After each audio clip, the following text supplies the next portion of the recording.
This is the Investor Connect podcast program. This is Hall T. Martin. I'm the host of the show, in which we interview angel investors, venture capital, private equity, family offices, and many other investor groups for startups and growth companies. I hope you enjoy this episode. Thank you for joining us. Well, hello, this is Hall Martin with Investor Connect. Today we're here with Jouko Ahvenainen of Grow VC Group. Jouko, thank you for joining us. Thank you very much for having me. It's exciting to participate in your podcast. Great, thanks. So how did you get into early stage investing? What led you to this place? I think that it is my personal history that I have started personally many companies. So that I think that I can call myself serial entrepreneur, or actually some people call nowadays portfolio entrepreneur, when I have had also several companies at the same time. So that the history is that I have started many companies. I've done also some exits. And then basically 2008, 2009, I started to talk with my co-founder, who is also serial entrepreneur. And we basically started to talk that, okay, something new is needed for the venture capital or startup finance. And actually then we first started the first equity crowdfunding service in the world. It was officially located in Hong Kong when the regulation was still very complex for the crowdfunding that time. But then actually over next 2-3 years, by 2012, we basically noticed that equity crowdfunding for startups is not so excellent business. That okay, you can do it, but it's typically small investments and you need a lot of cases and so on. And we realized that there are much more opportunities in the fintech as a whole. And we modified our concept so that nowadays we have a portfolio of fintech companies that especially focus on the technology part and data services in fintech. So how do you fund companies and how do you work with them? It sounds like you have a very unique model. So how does it work for you? Yeah, it's unique because we have no external fund. So that basically all investments are in our own balance sheet and it has been our own money. That means that, of course, we have limited resources compared to some very big funds. But at the same time, it has given a lot of flexibility to us. So that it has been a little bit case by case. That's in some cases, we have actually been involved in very early phase. So that we have been almost like a co-founder and we have put resources. And then we have also basically together with some other people collected the team. And we have basically started the company and started to build it. Then we have even acquired some companies when basically, for example, in one case, the founder felt that he's not anymore able to get it to the next level, so that we basically acquired 75% of the company. And basically then what we also do is that when we have been quite a long time in this fintech area and we know quite well the market, and through our existing companies, we also know quite well what is going on and what kind of services exist and what is missing, so that we sometimes even look at the ecosystem and basically identify some missing components or missing links in the ecosystem. And then we basically start to think that how we could get a new company to fill the existing gap. And for example, even sometimes start to build a team and basically look how to set up new business to that area. So that in that way, I would say that yes, it is very unique model and quite a lot of flexibility case by case. But it has been mainly positive because especially in the fintech market, it has been quite difficult to predict the future, so that it means also that we have no dedicated targets that we must make exit in 3 or 5 years. And especially in fintech, when the timing depends on so many things, including the regulation, it has given also flexibility that I would say has been positive in this market. So when you look to invest in a startup, what's your criteria for that startup? Unless, of course, you're starting it yourself. Do they have to have revenue? Do they have to have traction, product market fit? At what point do you really consider a startup for your program? I would say that one important point for us is to have something that is globally scalable, that our business is really global. And of course, it sounds like that is not very unique or very clear focus. But it's actually surprising that how many companies mainly focus on the domestic market or somehow local market.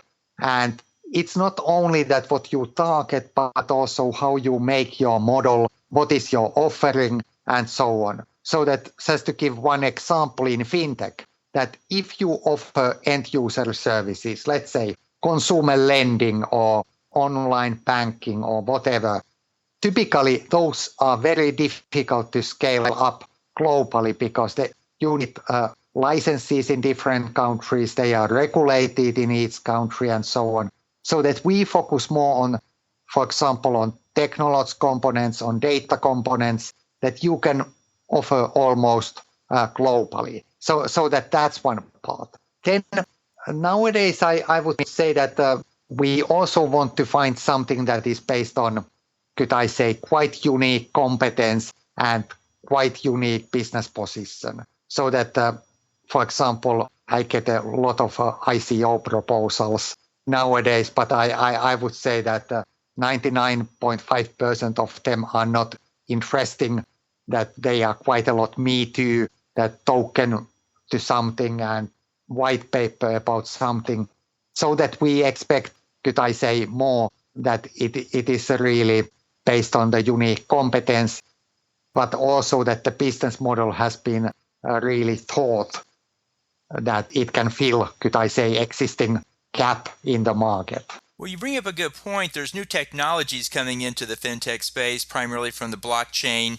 And while the ICO world does what it does, I'm interested to hear about the 0.5% of the deals you're seeing in the blockchain space that you do find interesting. Is there any type of deal that you look for in the ICO world that you think, well, that has interest to me?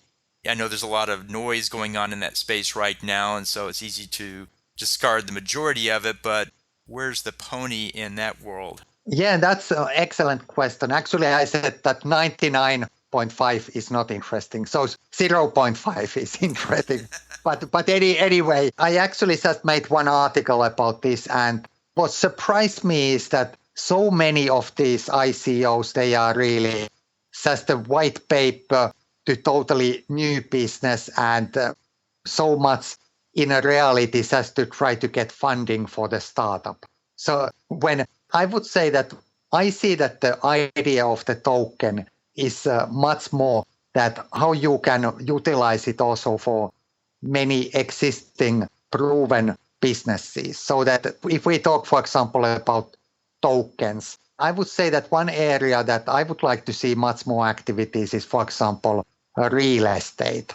And of course, somebody can say that it is not exciting startup area. But anyway, for example, we have seen now cases that how you can really innovate, for example, real estate investing, that how you can diversify your real estate investments. But at the same time, for example, totally new models how people can basically buy a house or apartment, that they basically buy part of the apartment with some tokens, and then there is a token to give you a right to live there.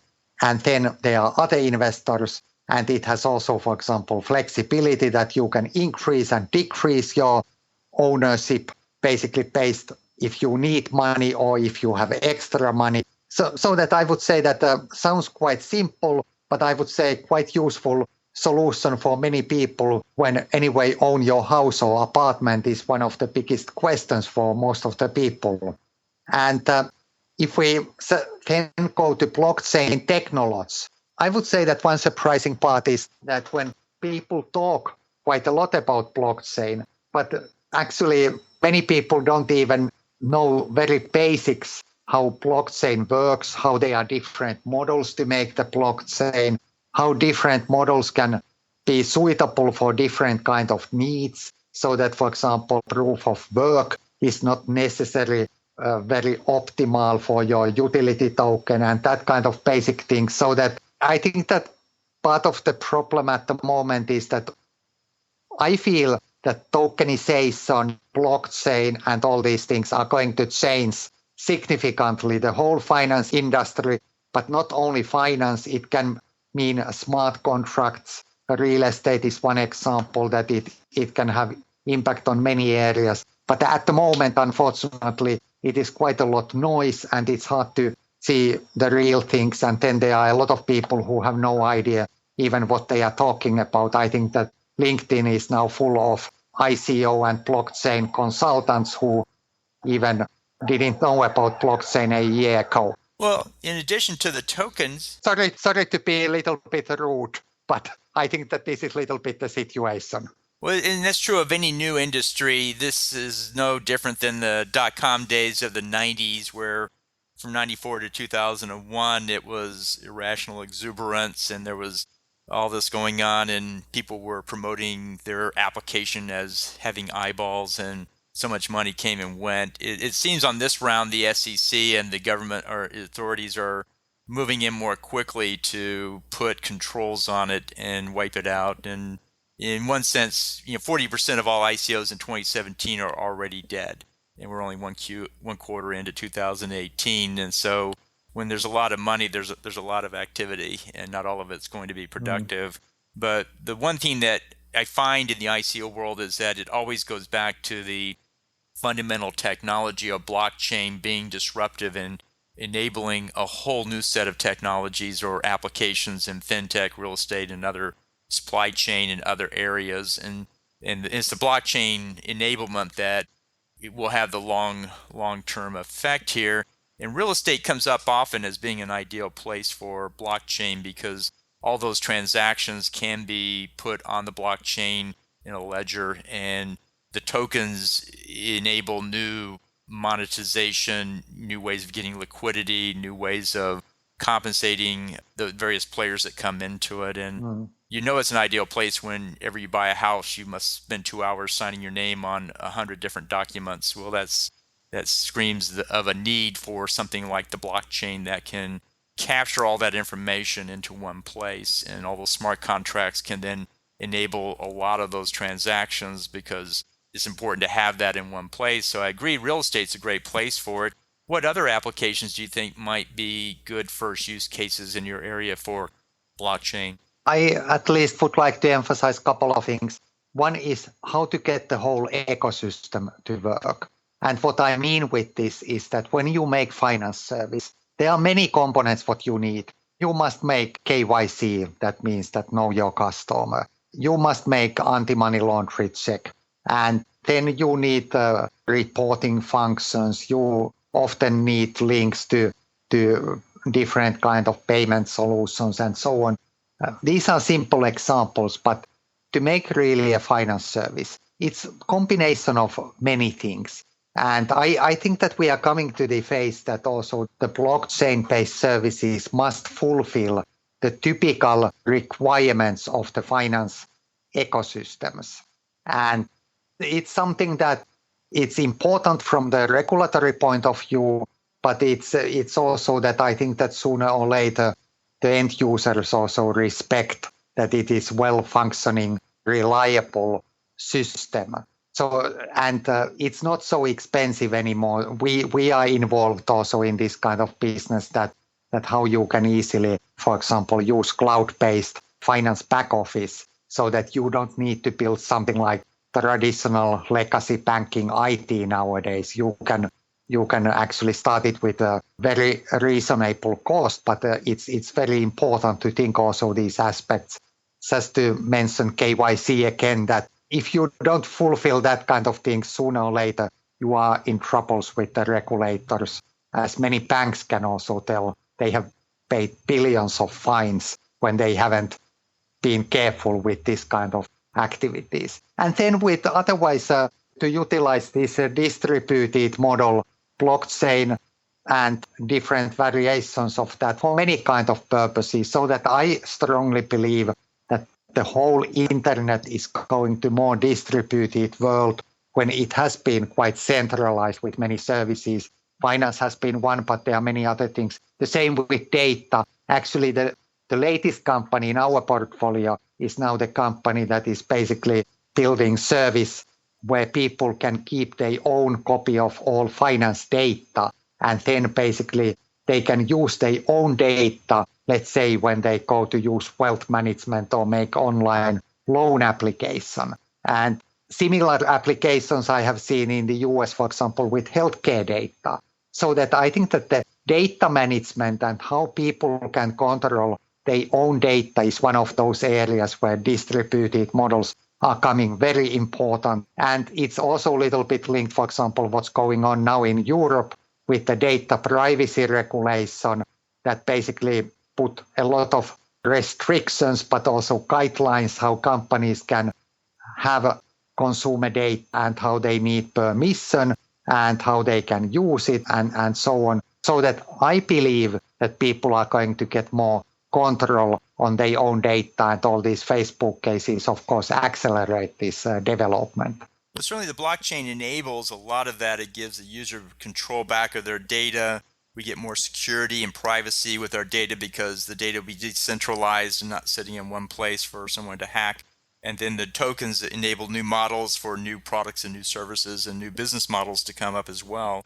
And so it's very bright for the future, and it looks like you guys are on the forefront of many of those technologies. In the last minute we have in today's interview, what else should we cover that we haven't so far? I think that one important aspect, as I said earlier, that we have very global point of view. And it's very important to remember that these things are happening now in many places. I just came back from Asia, and there are many markets. Of course, China might be the leading fintech market in the world. They are also very active in AI. But there are also, for example, many developing countries, like I can mention that we have activities in Vietnam and Indonesia and Malaysia. And basically, those countries are now in the phase that they don't have legacy banking services. So let's say in Vietnam, less than 30% of people have bank account, less than 5% have a credit card, so that these people can go directly to new level of fintech services. And it's something important to remember that the opportunity is not only in the most advanced markets, but actually the developing countries are making very fast progress at the moment. Well, that's great. Well, I appreciate the feedback and the comments you had today. I think it's very relevant for where we are. How best for the audience to get back in touch with you? They can send me email or go to our website, basically to use the contact form. And you can find me also in LinkedIn. And I try to accept invitations as fast as I can. Well, very good. Well, we'll put that in the show notes so people can get back in touch with you and be able to continue the dialogue, and hope to have you back in the future for a follow-on, as this space will certainly have many new developments that we'd like to hear your thoughts on. Thank you very much. It was great to talk to you today. Thank you so much. Investor Connect helps investors interested in startup funding. In this podcast series, experienced investors share their experience and advice. You can learn more at investorconnect.org.